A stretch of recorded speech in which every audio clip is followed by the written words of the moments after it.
Qui dit nouvelle journée dit nouvelles informations mercato. Alors le PSG vise plusieurs joueurs d'ici la fin de ce mercato estival 2025. Donc je suis là pour les citer. Alors on va commencer par Ederson de l'Atalanta Bergame. Le PSG ajoute un autre milieu solide à ses radars. Ederson, le milieu défensif brésilien de l'Atalanta, s'ajoute officiellement aux pistes suivies par le PSG dans ce mercato estival. Le club italien ne sera pas flexible. Le joueur est valorisé à plus de 60 millions d'euros à peu près, et aucune offre inférieure ne sera considérée. Donc c'est 60 millions d'euros minimum. Les clubs européens les plus intéressés par ce joueur-là sont l'Inter de Milan, qui prépare activement une offre. Le club milanais viserait Ederson comme renfort majeur au milieu de terrain, mais doit d'abord réaliser des ventes pour libérer des fonds. Il y a aussi Manchester United qui a déjà formulé une proposition de plus de 50 millions d'euros l'été dernier, refusée par l'Atalanta Bergame. Le club anglais poursuit son intérêt cette saison en quête de solidité dans l'entrejeu. Et en parlant d'il y a un an, l'été 2024, et de l'Atalanta Bergame, le PSG aussi s'était montré très intéressé par Ademola Lookman il y a un an. Mais l'Atalanta ne voulait pas s'en séparer. Et là maintenant, cette année, c'est différent. Donc voilà, dossier à suivre aussi pour Lookman.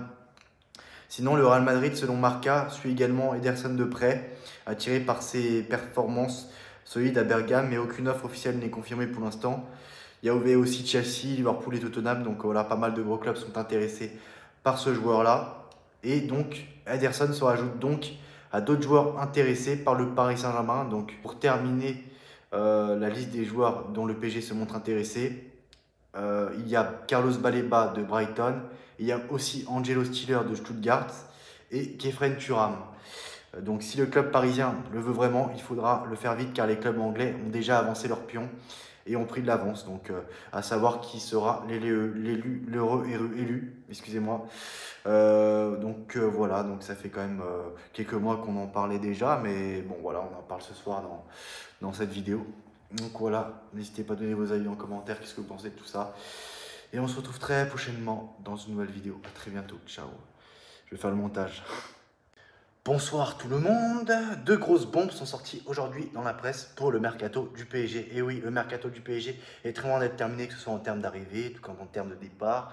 Donc le PSG cible Enzo Fernandez, mais ce transfert risque d'avoisiner les 150 millions d'euros. Donc le Paris Saint-Germain pousse ses pions pour attirer Enzo Fernandez, considéré comme une pièce maîtresse dans le dispositif de Luis Enrique. À seulement 24 ans, le milieu argentin de Chelsea semble être devenu la priorité absolue du staff parisien pour renforcer un entrejeu qui manque encore d'une vraie figure de proue. Un profil taillé pour l'exigence parisienne. Enzo Fernandez, champion du monde avec l'Argentine, a marqué les esprits depuis ses débuts en Europe. À Chelsea, son impact a été immédiat malgré l'instabilité chronique du club. Son intelligence de jeu, sa qualité de passe, sa capacité à manœuvrer dans des systèmes différents en font un mieux moderne et adaptable. Une qualité clé aux yeux d'un entraîneur aussi exigeant que Luis Enrique.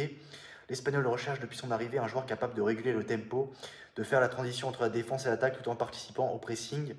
Donc Enzo coche toutes les cases avec en prime une capacité à se projeter et frapper de loin. Donc c'est donc logiquement qu'un chèque de 150 millions d'euros, dont 25 millions d'euros de bonus, aurait été mis sur la table de Chelsea, une somme folle mais probablement justifiée dans le contexte actuel.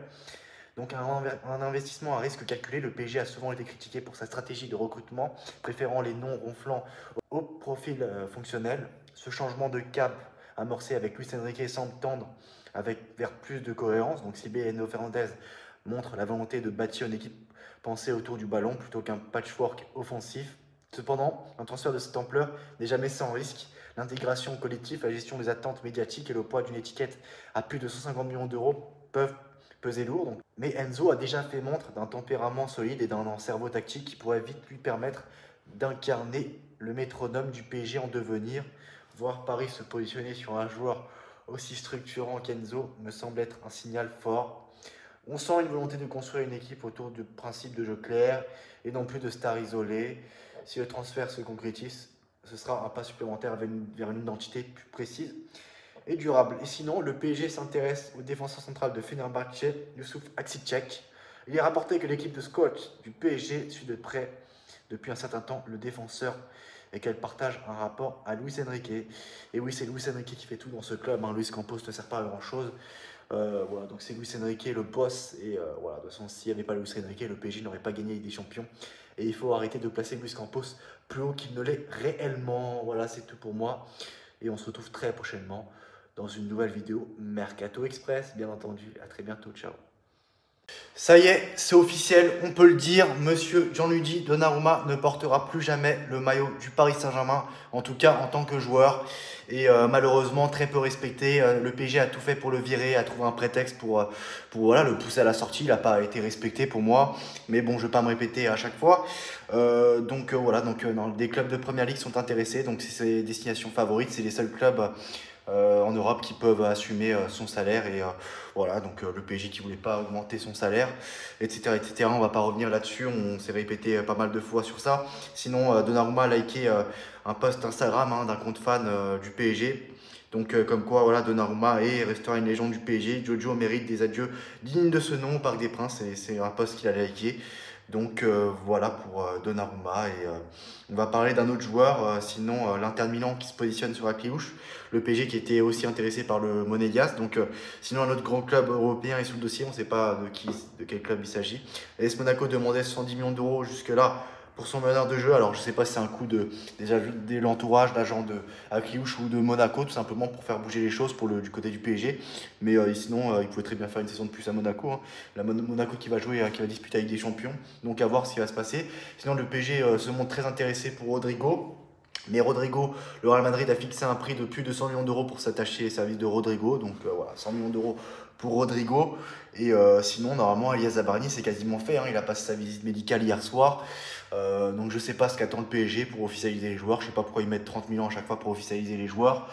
Ça a été pareil pour Lucas Chevalier. Le mec, il a disputé son premier entraînement avec le PSG avant que son transfert au PSG soit officialisé. Donc va savoir. En même temps, c'est le PSG, hein. Voilà, c'est pas étonnant. Sinon, on va parler des ventes. Alors Skriniar, tu l'as vendu, c'est le seul joueur que tu as vendu. Mais sur les joueurs que tu peux vendre, alors il y a Beraldo, Hernandez, Mukiele, Soler, Sanchez, Lee, Ramos, Colomboigny, Asensio. Et voilà, donc ça fait quand même pas mal de joueurs. Il reste même pas 3 semaines de mercato. Et t'as vendu que Skriniar. Il y a des indésirables voilà, qui apportent pas grand chose sur le banc, ou des joueurs que tu as prêtés que tu cherches à t'en débarrasser. Ça prend beaucoup de temps, mais c'est monsieur Luis Campos qui est à la manœuvre, qui est à la baguette, donc ça ne m'étonne pas de lui, hein. Monsieur l'incompétent. Tenas aussi, hein, on ne sait pas, on ne connaît pas son avenir. Pareil pour Safonov. Donnarumma, on ne sait pas s'il va être vendu cette année ou s'il va quitter librement le club l'année prochaine. En tout cas, s'il quitte librement le club l'année prochaine, moi je n'en voudrais pas, vu comment le club n'a pas respecté. Et puis de toute façon, je pense qu'il va quitter le club parce que bon, pour l'Italie, la Coupe du Monde 2026 et tout ça, donc pour qu'il soit en rythme. Et même si, voilà, donc du coup, donc tu as pas mal de joueurs à vendre, mais soit Tenas, soit Safonov quittera le club, parce que bon, il faut 3 gardiens au club, donc Chevalier numéro 1. En 2, il y a Marine, sans doute, et en 3, Tenas ou Safonov, mais bon, je sais pas si les deux accepteront cette situation. À voir, en tout cas, c'était le Mercato Express du jour. On se retrouve demain pour une nouvelle vidéo, mais c'est vrai que le PSG, franchement... Là, ça parle du Ballon d'Or, Hakimi, Dembélé, c'est tout un bordel, tout un bazar. Le Chevalier, Donnarumma. Ah, le PSG prend une mauvaise direction en tout cas. Le PSG n'arrive pas à gérer cette après-Ligue des Champions, on dirait. Et c'est pas la première fois que je le dis. À très bientôt, ciao. Mercato Express du jour, ça y est, c'est officiel. Gianluigi Donnarumma va quitter le PSG. Il a adressé une lettre au club, un message d'adieu. Et donc du coup, voilà, plusieurs de ses coéquipiers ont partagé, liké, commenté et tout ça. Donc Dembélé, Doué, etc., etc. Voilà, tous ses coéquipiers. Donc Donnarumma est très bien parti pour s'engager à Manchester City. Voilà, le PSG va le vendre pour une somme entre 30 millions d'euros et 40 millions d'euros, quelque chose comme ça, pas très cher, à un an de la fin de son contrat, parce que voilà, Gianluigi Donnarumma a trouvé un accord avec City. Sur le départ du PSG, le gardien italien a déjà échangé avec Pep Guardiola et s'était déjà entendu avec les Citizens. Donc, information de l'équipe. Donc, voilà, c'est l'équipe qui confirme que voilà, il y a un accord total entre Donnarumma et le PSG. Donc, ça veut dire que les transferts entre le PSG et City, c'est tout à fait possible. Donc, voilà.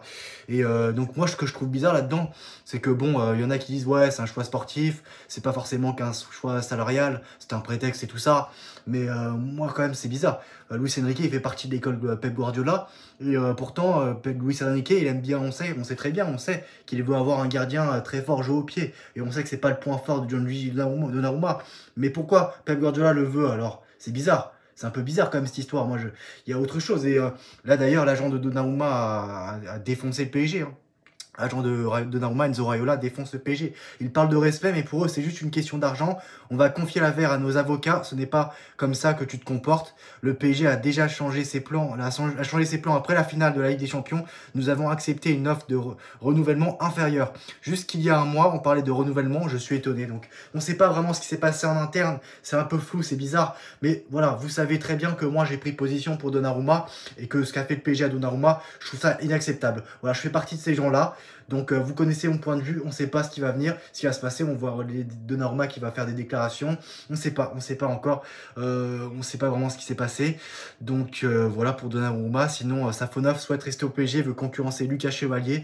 Autour du Russe, certains estiment que le départ de Donnarumma rendrait la concurrence plus facile pour Matvei Safonov. Toujours l'information à l'équipe. Le PSG va lancer sa saison 2025-2026 aujourd'hui. En Super Coupe d'Europe face à Tottenham à Udinese ce soir à 21h. Donc le PSG aura l'occasion de gagner un autre titre. Sinon, le PSG vise encore 2 joueurs.